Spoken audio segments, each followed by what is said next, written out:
Hi, geology kids. Time for a little lecture on geologic time. You're going, why did we go to chapter 9 when we just did chapter 1? Well, typically I go to chapter 9 because if we're going to go outside, we've got to talk about these things while there's no snow on the ground. Because pretty soon here it's going to start getting cold and the rattlesnakes will start wearing their fur coats. And then they go to sleep, and then we can get outside a little bit and talk about some of this stuff because it's right here in front of us in good old Glendine. We were hoping to get out this week, but I can't be here, so um, we will hopefully get out next week and look at some of this stuff in Makoshika over your lunchtime. So here's a little lecture about it. There'll be some questions down in the description when we're done, so make sure you do the questions because it'll be part of your grade. You're going to have other things in class this week that deal with relative dating. We won't get into absolute stuff until I get back and can explain it a little better. But for now, we're going to deal with geologic time. So I'll go ahead and run the show from right here and do some markup on it. But anyway, we've talked about in chapter 1, we think the Earth is roughly about 4.6 billion years old. And well, how do you come about that age? Well, we have ways to date the Earth.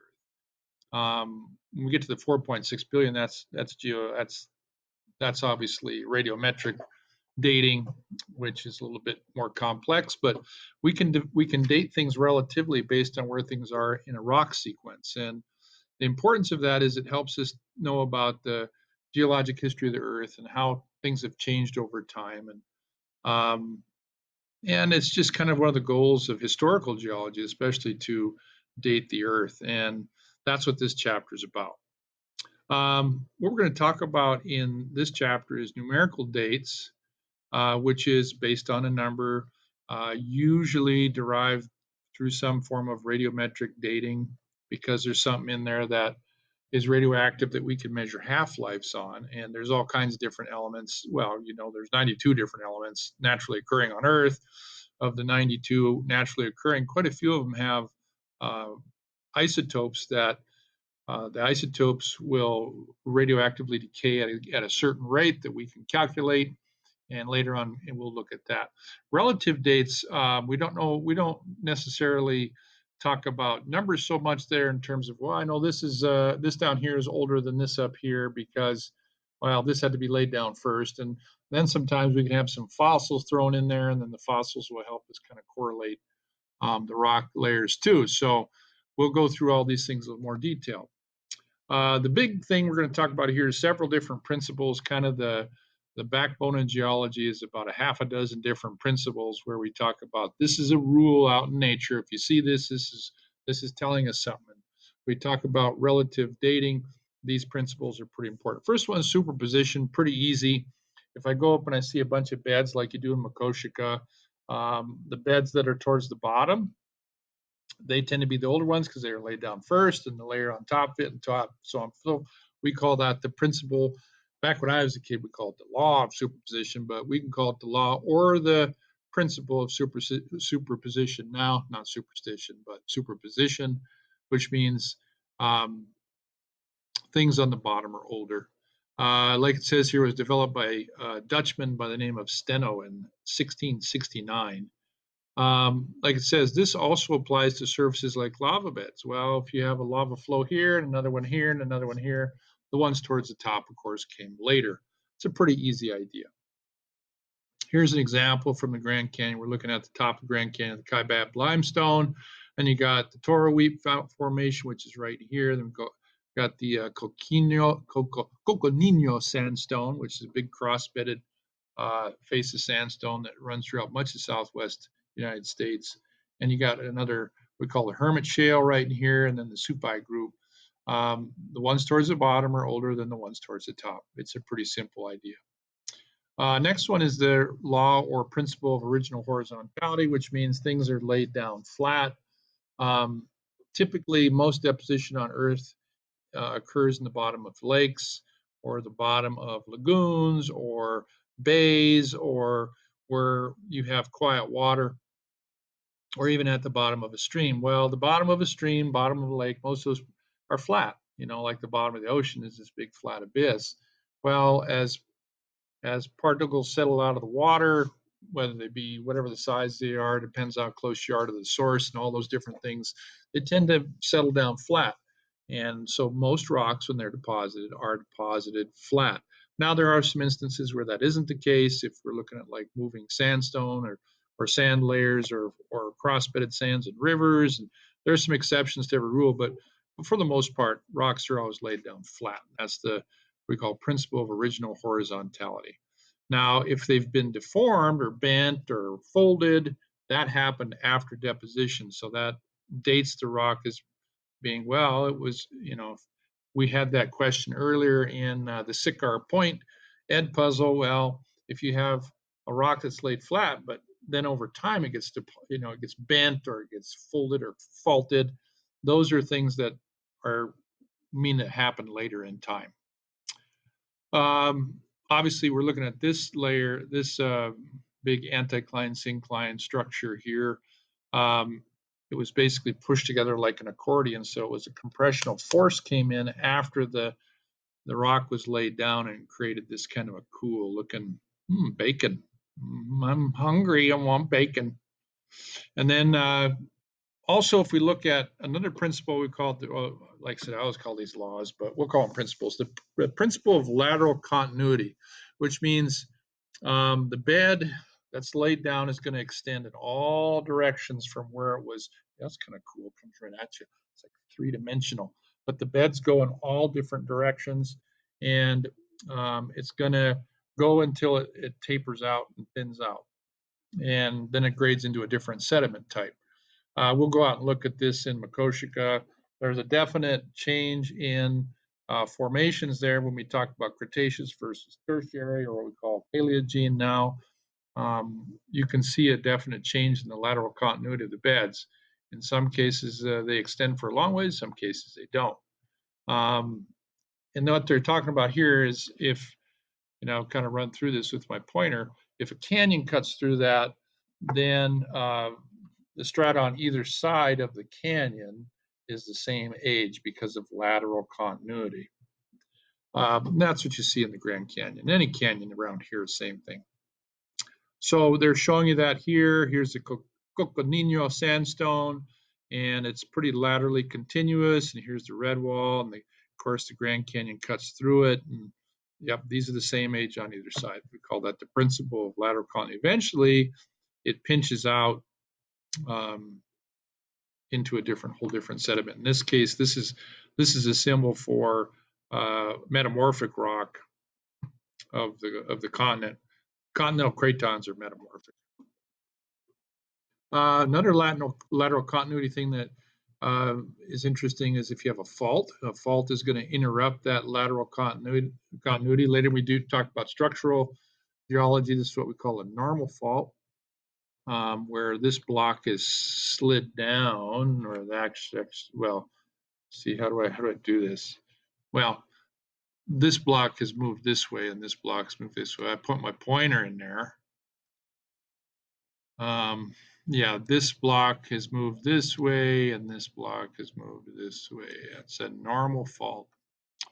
Okay, another principle is the principle of cross-cutting relationship, which says if you have a bed and all of a sudden something disturbs it, whether it be a fault or a crack or maybe it gets deformed, or if you have a intrusion of magma come through it, the cracks, the intrusions, those are all younger.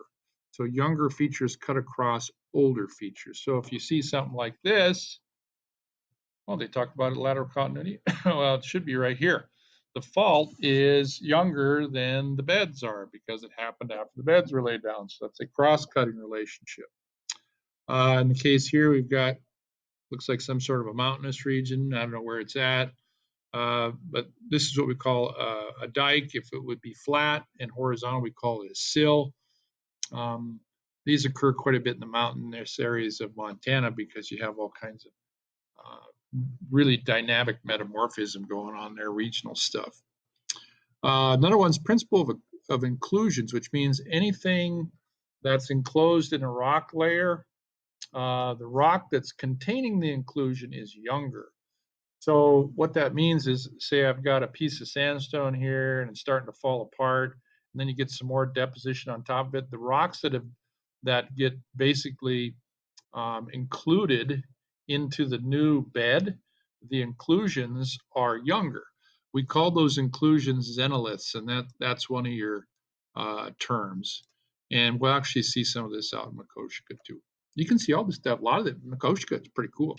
So here's your inclusions. In this case, this is a gas, an igneous intrusion. Um, and then they were in here. There was some erosion took place, and then this next layer was deposited on top of that. And here's some metamorphic rocks, and these xenoliths, or what we call inclusions, are older than the rock they're in, which is a no-brainer. They were laid down first, right?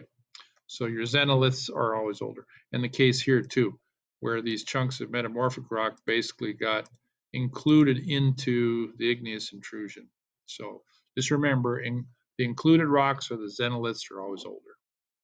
Unconformities, there's several different types of unconformities. It's just that you have, like, say I take this book right here, and here's all the pages of the book, and that's the history of the book. Well, if I decide to rip out about 30 pages right out of the middle of the book, now all of a sudden I've ripped away a bunch of the history of the book, and that's kind of what's happening in the earth.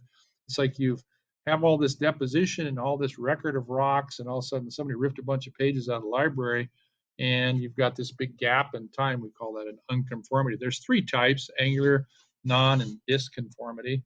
If we look at the case of what we got here, it says time is going this way, and originally you have deposition here, and then then you get some uplift because of compressional tectonic forces that fold up the layers like Jiffy Pop popcorn, and then you get erosion to come through, and it truncates the very top of this. In other words, it cuts it off, and it creates this thing right here, which is exactly what we have down south of Glendive in the Cedar Creek anticline, is this kind of a structure.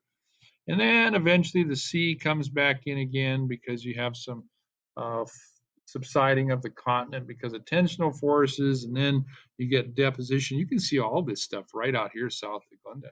And then you get layers deposited on top of that. Well, here you're seeing an angular unconformity because you've got the rocks that are dipping up at a different angle than the stuff that was deposited later. So that's one type of unconformity. And it says angular conformity is number 6. Well, there's other types too. Here is like Sycar Point, the famous Sycar Point in Scotland that we watched a video about, is one of the most famous angular unconformities in all the world. So you've got metamorphic rock right here, and you've got sedimentary rock here, or possibly igneous rock below, and it got cut off and then deposited on top of. So of the three different types, you've got angular, which is the most obvious. You've got tilted rocks overlain by flat rocks. Disconformity is what we have around here. They're kind of harder to pick out because they're both sedimentary rocks. It's just that there's a big gap in time between the two. Non-conformities are a little tricky too, but not as tricky, because here you've got sedimentary rock, which usually looks a whole lot different than metamorphic or igneous rocks. So you got basically soft rocks on top of ridiculously hard rocks. But around here in Makoshika, we got tons of disconformity. When you get to the mountainous areas of Montana, you have lots of nonconformity and some angular unconformity too. But all three types, like it says, are common in the Grand Canyon. In this case, you've got sedimentary and sedimentary, so this is a disconformity, right? Like in Makoshika, they're a little harder to spot.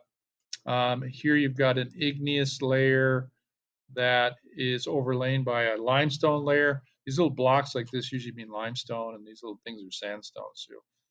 So what you have here, and then you got metamorphic rock over here because of the squigglies. So igneous and metamorphic are overlain by, so that's a nonconformity. And here is kind of the crescendo of the whole section of the reading in the book, where they show you all these different types of unconformities in the Grand Canyon. And they show you disconformity, and they show you an angular unconformity, and I think Somewhere in here, yep, we got a nonconformity down here. Just study them, learn them. It's not a real hard thing. And then this is the last section, last part of the reading that you're going to look at, and this will help you with your work that you're going to do on Wednesday and Thursday in class. So I believe this is on page, it's a pretty high number. I wrote it someplace, but yeah, you'll see it's in the, well, where is it? It's page 281. So you're going to see this on page 281 of your book, and that will help you with your homework. Okay, so make sure you watch this. Like I said, I'll have some questions in the bottom. I won't have it probably posted with questions. I'm thinking Tuesday. I'll put it out Tuesday. Okay, thanks, guys. Enjoy your week.